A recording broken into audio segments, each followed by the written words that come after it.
Assalamualaikum warahmatullahi wabarakatuh. Kembali lagi di Zatuha Insight Channel.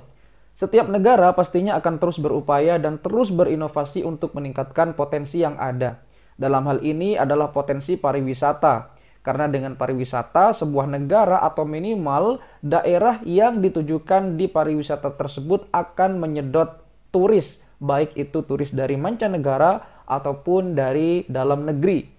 Tetapi belakangan berkembang tentang konsep sebuah wisata halal, di mana wisata halal ini bertujuan untuk meningkatkan pariwisata yang berbasis syariah atau halal. Namun terkadang masyarakat banyak yang terjebak dalam wisata halal itu sendiri. Kira-kira apa yang membuat masyarakat terjebak dalam wisata halal ini dan sebenarnya apa konsep dari wisata halal atau dalam konsep syariah ini? Kita putar dulu intronya.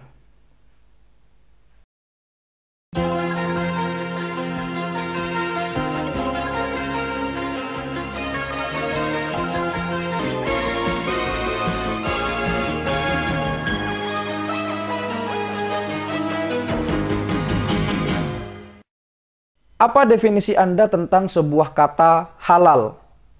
Halal dalam perspektif Islam adalah sebuah tindakan apabila dikerjakan atau dilakukan maka akan mendapatkan pahala, tetapi jika dilanggar maka akan mendapatkan punishment.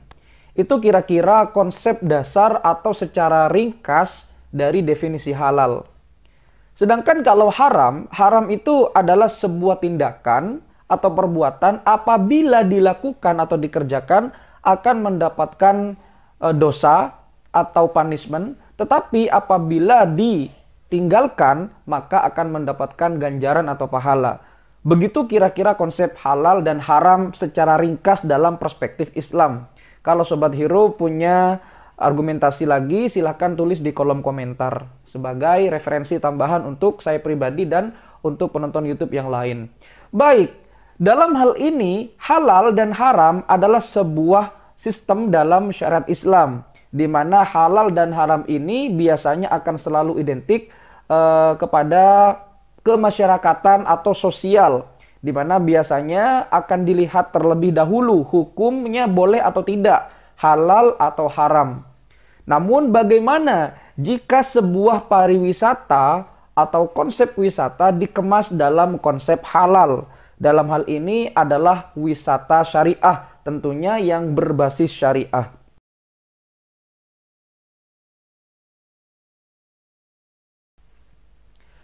Pada tahun 2021 kemarin, ada sebuah kejadian di mana seekor anjing yang bernama Kenan itu meninggal di Pulau Banyak yang ada di Aceh karena salah satu petugasnya atau salah satu masyarakat yang ada di pulau tersebut ingin menggagas sebuah wisata halal, tentunya yang bernuansa syariah.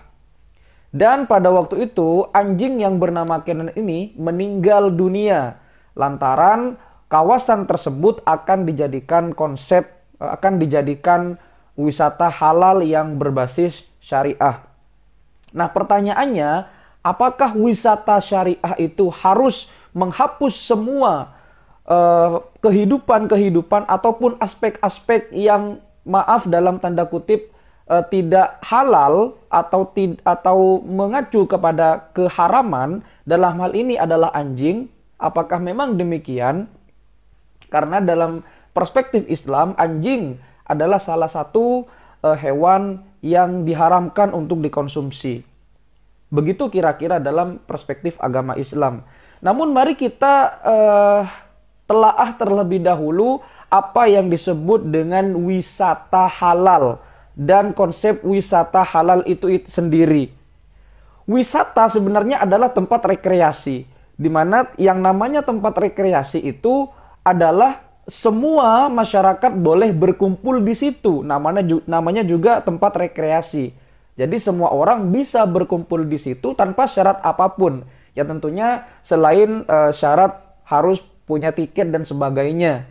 Entah itu orang non-muslim ataupun orang muslim sendiri di agama apapun boleh masuk ke tempat itu. Namanya juga pariwisata. Jadi semua orang, baik ras apapun, agama apapun boleh masuk di situ tanpa terkecuali. Kemudian ada halal, sehingga kalau dua kata ini digabung, wisata halal, maka akan membentuk sebuah frasa wisata halal atau wisata syariah. Sedangkan kata halal, kalau kita kembali ke tadi di awal, bahwa halal itu adalah sebuah pekerjaan atau aktivitas yang apabila dilakukan akan mendapatkan pahala atau ganjaran, tetapi apabila ditinggalkan akan mendapatkan dosa atau punishment. Nah, bagaimana jika konsep wisata halal ini ternyata dalam tanda kutip di kawasan tersebut apakah harus tidak ada yang berbau keharaman? Apakah harus halal semua? Dalam hal ini contohnya adalah anjing yang bernama Canon itu. Apakah dengan embel-embel atau label wisata halal harus menghilangkan anjing atau binatang yang dalam Islam tidak diperbolehkan? Apakah demikian konsep wisata halal itu? Nah, ini menarik ketika kita mengkaji dua kata ini, yaitu halal dan juga wisata. Dalam Islam ada sebuah konsep yang sangat indah, di mana dalam Islam itu konsepnya adalah rahmatan lil alamin, rahmat bagi sekian alam, rahmat bagi seluruh alam. Ini adalah konsep indah dalam Islam. Namun masyarakat banyak yang terjebak dalam hal ini. Seolah-olah kalau wisata halal itu harus tidak ada barang atau sesuatu yang menyebabkan keharaman, atau minimal tidak ada barang yang haram sama sekali di situ. Jadi harus halal semua.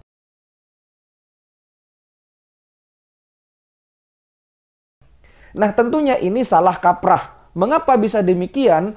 Konsep rahmatan lil alamin yang digagas oleh Islam itu sebenarnya adalah tidak peduli siapapun mereka, tidak peduli apapun agama mereka, Islam datang secara damai dan aman.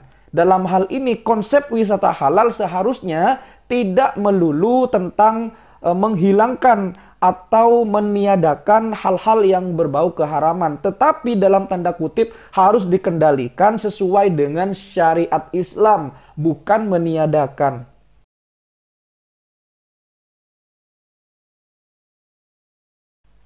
Seperti contoh, apakah jika seorang turis ingin pergi ke wisata halal, dalam hal ini di Indonesia atau di tempat manapun, apakah harus dicegah? Satu. Yang kedua, apabila ada misalkan sebuah tempat atau tempat makan yang di sana menjual makanan haram, katakanlah daging anjing, daging babi, dan lain sebagainya, apakah itu harus ditiadakan? Tentu tidak, itu yang kedua. Dan lain sebagainya. Konsep wisata halal seharusnya tidak begitu, karena memang di Indonesia ini keberagaman suku, ras, dan agama sangat beragam. Namun yang perlu diperhatikan lagi adalah keberagaman hayati, di mana di Indonesia sangat banyak sekali hewan-hewan ataupun tumbuh-tumbuhan yang tentunya banyak ragamnya dan itu tidak ada di negara yang lain. Ini harus diperhatikan oleh pemerintah apabila ingin menggagas wisata halal. Nah, wisata halal itu sendiri tentunya berkembang sejak tahun 2013, di mana pada waktu itu Bapak Presiden Jokowi ingin menggagas atau membuat sebuah terobosan, ingin mengangkat wisata halal tentunya yang berbasis syariah. Nah, berbasis syariah bukan berarti meniadakan, tetapi dikontrol menyesuaikan dengan syariat Islam yang ada.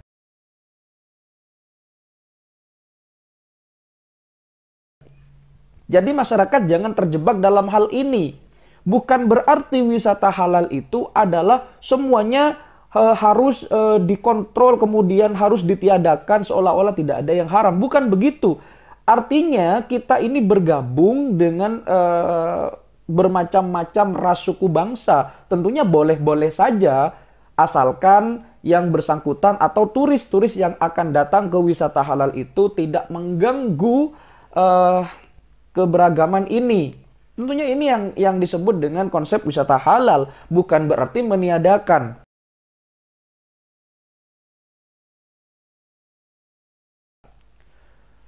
Mari kita melihat bagaimana Arab Saudi. Arab Saudi itu terkenal adalah sebuah negara yang sangat memperketat hukum syariatnya dan terkenal dengan hukum yang sangat moderat. Belakangan ini Arab Saudi agak sedikit longgar dengan hal itu. Dimulai dari tahun 2018,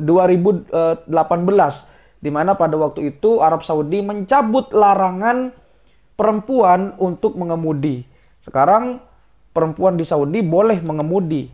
Lalu kemudian tahun 2020 Arab Saudi kembali menggemparkan dunia, di mana pada tahun 2020 kemarin salah satu putra mahkota Arab Saudi itu memperbolehkan sebuah resort di Jeddah sana, kalau tidak salah, itu diperbolehkan orang Arab dalam tanda kutip berpakaian, mohon maaf, berpakaian bikini. Tentunya ini adalah sebuah gebrakan baru bagi dunia Arab Saudi, di mana Arab Saudi dikenal sebagai negara yang sangat konservatif dan tentunya sangat-sangat mengetatkan hukum syariat Islam.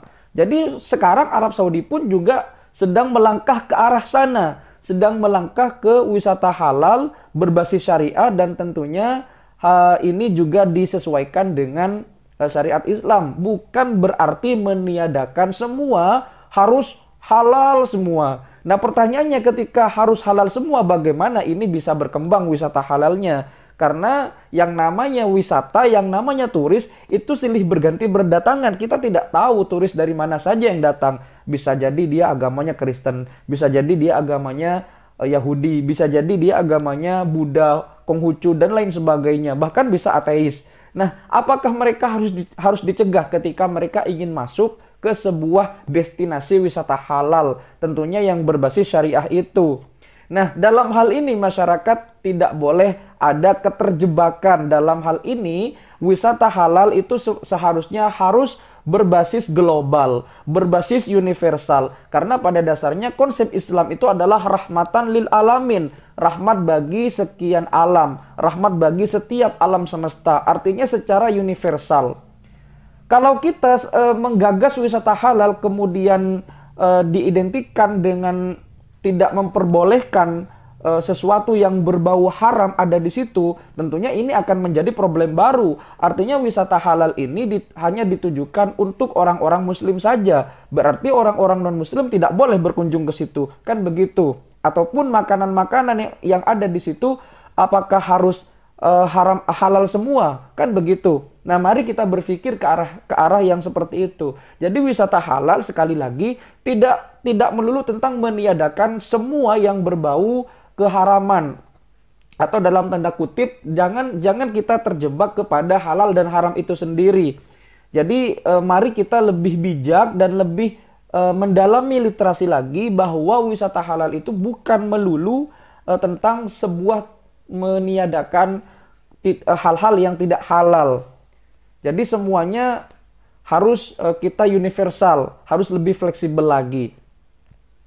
Nah, mari kita melihat pola yang digagas oleh Arab Saudi ini. Arab Saudi belakangan ini tentunya kita mengetahui bahwa negara tersebut sangat bergantung kepada sektor minyak bumi karena cadangan minyaknya sangat besar.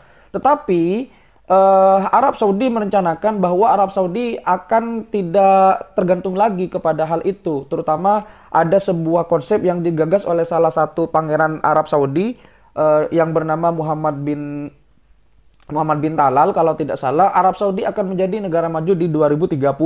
Tentunya potensi-potensi selain minyak bumi harus digagas dan harus mulai digaungkan oleh Arab Saudi dalam hal ini. Nah, Arab Saudi menggagas konsep wisata, di mana sekarang Arab Saudi mulai agak longgar.